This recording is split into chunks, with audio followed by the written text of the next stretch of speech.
Hey guys, Coach Liz here. I'm excited to talk with you a little bit about fueling our body after the weight loss phase.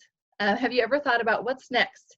The 5-in-1 program is so simple. It's goof-proof, really. It's all laid out for you.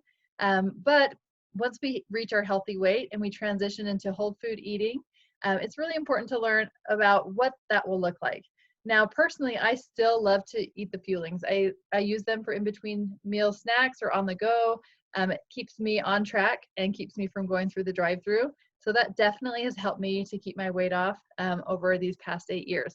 But in element 11, it talks about what it will look like after. How do you eat healthy beyond fuelings is what it's called. And I love how it talks about that lean and green meal.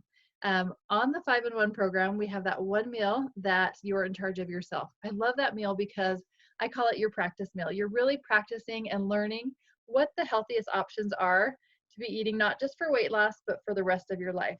So as you go to the grocery store, as you order at restaurants, as you go to parties, you're learning to make those good choices. You're learning what lean proteins are best, what healthy fats and oils, green vegetables and salad, and healthy snacks and condiments. So as you are preparing your lean and green meal, remember that is your practice meal. What things will you continue doing for the rest of your life that you're learning on the program?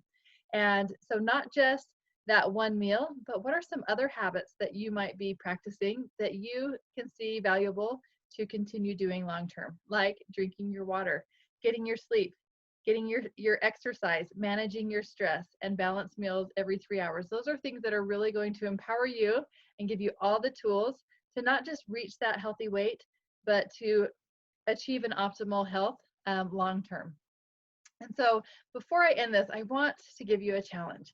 We all have habits that maybe we had before starting the program that did not serve us. What are some things that maybe got you to that unhealthy state before you started on your health journey? Was it your portion control? Was it skipping meals or eating too much at night, going through drive-throughs too often, maybe what you'd order at restaurants or the movie theater or when you're out with friends, or emotional eating? What are some things that in relation to your health that was not serving you, and what are you willing to bury or give up to achieve optimal health? And that's one thing to realize is you're on a health journey. There's going to be some things that you leave behind. It doesn't mean that you'll never be able to enjoy a dessert or go out to eat, but you'll be more mindful. You'll start thinking about how to fuel your body in the best way and be more mindful of when and why and how you eat foods. And so that's one thing I love is the education that comes with it. So I want you to think about what you are willing to give up for something better for optimal health. And check out element 11. It kind of goes over all of the lean and green guidelines to give you some options of what are some healthy things that you can be doing not just during this weight loss phase, but for the rest of your life. And then my last challenge for you is I want you to go over to Pinterest. If you use Pinterest, check out Optavia Lean and Green.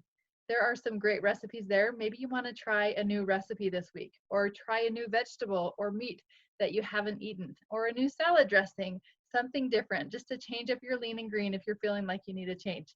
And that's one thing that I love is it doesn't have to be boring. It can be delicious, exciting, and fun. So that's my challenge for you. Remember that there is life after fuelings, and you'll come to a time that you're making all of your own choices and you're going to have all of the tools that you need to be successful long term. Have a good week.